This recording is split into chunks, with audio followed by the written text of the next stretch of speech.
থেকেছে মা, কাউকে বুঝতে দেয়নি ব্যথা। মাকে কত দিয়েছি গালি, পেয়েছে কত ব্যথা। হাসি মুখে থেকেছে মা, কাউকে বুঝতে দেয়নি ব্যথা। তোমার শাশুড়িমা যে এত ভালো, একবার শ্বশুর বাড়িতে গিয়ে বলো, সোরের বাচ্চা সোর এতক্ষণ আসা হলো, খাবার কেন দিস না? একবার বলে দেখো। এই এত আদর করে শাশুড়িমা তোমাকে একবার গাও দিয়ে দেখো, পিঠের হাড্ডি গুঁড়া করে দিবে। তোকে আর বাড়ি থেকে ফিরে আসতে, স্ত্রী নিয়ে আর ফিরে আসতে হবে না, ওইখানে মেয়েকে তালাক নিয়ে নিবে। মাকে কত দিয়েছি গালি, পেয়েছে কত ব্যথা। হাসি মুখে থেকেছে মা, কাউকে বুঝতে দেয়নি ব্যথা। সেই মায়েরই কারোর সাথে, সেই মায়েরই কারোর সাথে হয় না তুলনা, সেই মায়েরই কারোর সাথে হয় না তুলনা। পৃথিবীতে ভালোবাসার মানুষ একজনা, যার পায়ের নিচে বেহেশতে আমার, সেই তো আমার মা, সেই তো আমার মা। আজ মায়ের সাথে সম্পর্ক বিচ্ছিন্ন করে রয়েছি, বাবার সাথে সম্পর্ক বিচ্ছিন্ন করে রয়েছি। নবী আমার বললেন, লা ইয়াহিল্লু লিল মুসলিমিন, किसी मुसलमान के लिए जायज व मुनासिब नहीं है, কোন মুসলমানের জন্য জায়েজ এবং মুনাসিব নয় যে 3 দিনের বেশি সে রাগ করে থাকে, রুঠে থাকে। আপনি হিসাব করে মিলিয়ে দিন। নবী আমার এই কথাটুকু বললেন, বাপুরে আমার, হিংসা কত বড় বিপজ্জনক এটা গুনাহ, কত বড় খাতারনাক গুনাহ, কতগুলো নেকিকে নষ্ট করে। হযরত আবি হুরায়রা রাদিয়াল্লাহু তাআলা আনহু তিনি হাদিসটা নকল করছেন, ওয়া কারণে যদি কেউ কারোর প্রতি হিংসা করে, ওয়া কারণে কেউ যদি কারোর প্রতি হিংসা করে, মৌলানা মুমতাজ সাহেব মিটনার সদর মনিরুল মাওলানা যদি তার সম্পর্কে ওয়া কারণে হিংসা করে, তার সাথে কোনো লেনা নাই, তার সাথে কোনো দেনা নাই, তার জমির পাশে না কোনো জমি রয়েছে, না তার সাথে কোনো কারবার রয়েছে, এই মাওলানা ওই মাওলানার সাথে যদি ওয়া কারণে হিংসা করে, নবী মুহাম্মদ সাল্লাল্লাহু আলাইহি ওয়াসাল্লাম বললেন, তার ফরজ ইবাদত কবুল হবে না, তার নফল ইবাদত কবুল হবে না, তার কোনো ইবাদত কবুল হবে না। হিংসা কত খাতারনাক জিনিস, ওয়া কারণে হিংসা করলে ফরজ নফল কোনো ইবাদতই কবুল হবে না। নবী মুহাম্মদ সাল্লাল্লাহু আলাইহি ওয়াসাল্লাম তিনি বলছেন, প্রতি সোমবারের দিন, প্রতি বৃহস্পতিবারের দিন রব্বুল আলামিনের নিকটে আমল গ্রহণযোগ্য হয়। সপ্তাহে 2 দিন আল্লাহ তাআলার সামনে আমলকে পেশ করানো হয়। সোমবারের দিন পেশ করানো হয়, বৃহস্পতিবারের দিন পেশ করানো হয়।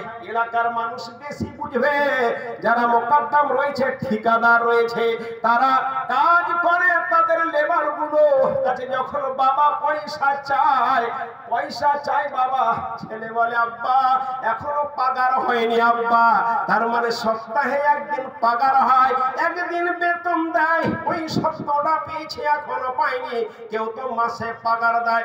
নবী আমার বললে যে সপ্তাহে 2 দিন রব্বুল আলামিন বান্দার আমলকে গ্রহণ করে, বান্দার দোয়াকে গ্রহণ করে, বান্দার তওবা ইস্তেগফার গ্রহণ করে। সপ্তাহে 2 দিন, সোমবার এবং বৃহস্পতিবারের দিন। হযরত আবি হুরায়রা হাদিসটা বর্ণনা করছেন, রব্বুল আলামিনের সামনে যখন ফেরেশতারা তার আমলগুলোকে পেশ করবে, রব্বুল আলামিন এই যে মনিরুল মাওলানার নেকি, এই যে মনিরুল মাওলানা রাতের উঠে দোয়া, এই যে মনিরুল মাওলানা এতগুলো করেছে, আস্তাগফিরুল্লাহাল্লাযী লা ইলাহা ইল্লা হুয়াল হাইয়ুল কাইয়্যুম ওয়া আতুবু ইলাইহি, আস্তাগফিরুল্লাহ আস্তাগফিরুল্লাহ, আল্লাহুম্মা আনতা রাব্বি লা ইলাহা ইল্লা আনতা খালাকতানি ওয়া আনা আবদুকা ওয়া আনা আলা আহদিকা ওয়া ওয়াদিকা মাস্তাতাতু, আবু নাউযু বিকা মিন শাররি মা সানাতু, আবু লাকা বিনিমাতিকা আলাইয়া, আবু বিযামবি ফাগফিরলি ফা ইন্নাহু লা ইয়াগফিরু যুনুবা ইল্লা আনতা। এই যে তার ইস্তেগফার,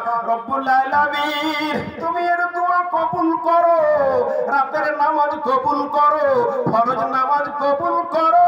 সেই দিন রব্বুল আলামিন বলবেন, এরে আমার ফেরেশতারা শুনো, এর আমল কবুল করিও না, কারণ এই মানুষের সাথে হিংসা করে, মানুষের সাথে সম্পর্ক বিচ্ছিন্ন করে রেখেছে, মানুষের সাথে সম্পর্ক ঠিক নাই, বাবার সাথে সম্পর্ক ঠিক নাই, আলেম হতে পারে বাবার সাথে সম্পর্ক ঠিক নাই, মায়ের সাথে সম্পর্ক ঠিক নাই, দাদার সাথে সম্পর্ক ঠিক নাই। রব্বুল আলামিনের নবী এই ভাষাটা এইভাবে নকল করছেন, ইল্লা বাদান বাইনাহু ওয়া বাইনা আখিহি সাহনা। এরে জিবরাইল, এরে ফেরেশতারা, আমার বান্দাদের সমস্ত নেকিকে তুই গ্রহণ করে নে, আমার বান্দার জীবনের সমস্ত গুনাহগুলোকে মিটিয়ে দে, আমার বান্দার সমস্ত দোয়া কবুল কর।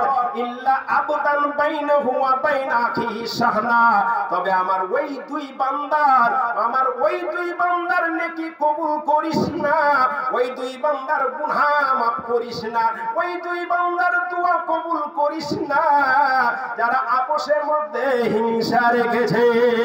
ইল্লা সাহনা, আপোষের মধ্যে দুশমনি রেখেছে, এই দুশমনি দুইজনের তুমি নেকি গ্রহণ করিও না।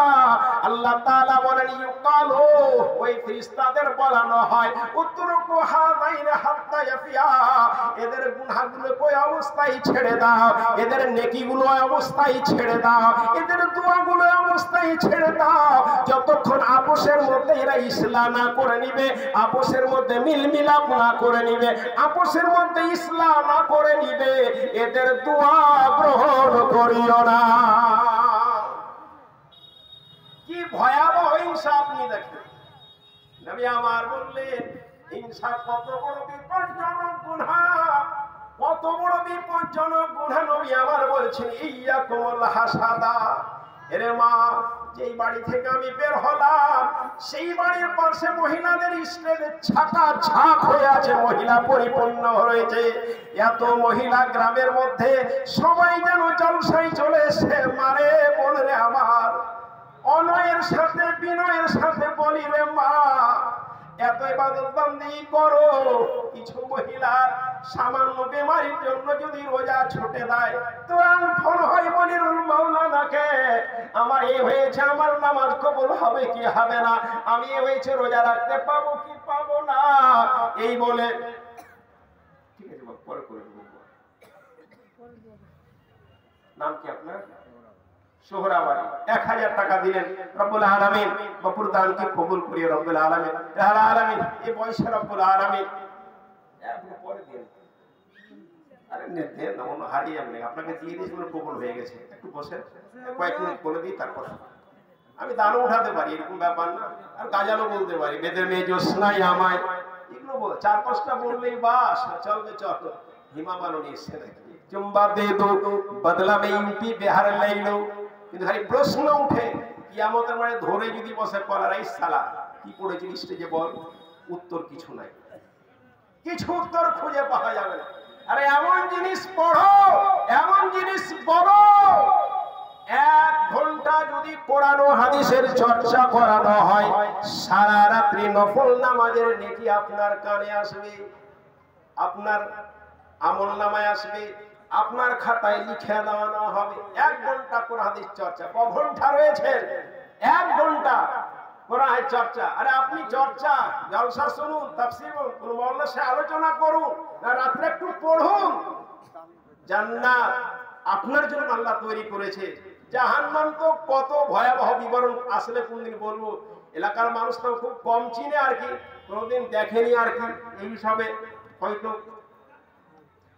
ভাই আমার কথা বলছিলাম, কত বিপজ্জনক গুনাহ হিংসা। নবী আমার ইয়াকুমুল হাসাদা, নবী আমার বলেন উম্মতকে লক্ষ্য করে, সাহাবীদের লক্ষ্য করে, ইয়াকুমুল হাসাদা, এরে আমার উম্মতেরা হিংসা থেকে বাঁচো। ইয়াকুমুল হাসাদা, কেন হিংসা থেকে বাঁচতে বলি রে বাপু আমার? নবী আমার বললেন ফাইনাল হাসাদা ইয়াকুলাল হাসানাত, কারণ হিংসা তোমার জীবনের সমস্ত নেকিকে খেয়ে নেয়। কেমন করে নেকিকে হিংসা খাবে? নবী আমার বলছেন কামা তাকুলান নারাল হুতাবা, যেমন করে আগুন লকড়িকে খেয়ে নেয়, তেমন করে আপনার হিংসা আপনার জীবনের সমস্ত নেকিকে খেয়ে নেয়। ওর 5 বিঘা মাখনা ছিল, এই বছর আমি মাখনা লাগাইনি, 5 বিঘাতে 5 লাখ টাকা হয়ে গেল আমার ভাতিজার। আমার মাথা গরম হয়ে গেল, শালা ওর কেন 5 লাখ হয়ে গেল, আমার মাথা গরম হয়ে গেল। হিংসাতে আমারই ঘুম হয় না, হিংসাতে আমার চোখ মিটমিট শুরু হয়ে গেল। আমার কাকাতো ভাই এইবার 50 বিঘা মাখনা করেছে, 50 লাখ টাকা কামাই হয়ে গেল।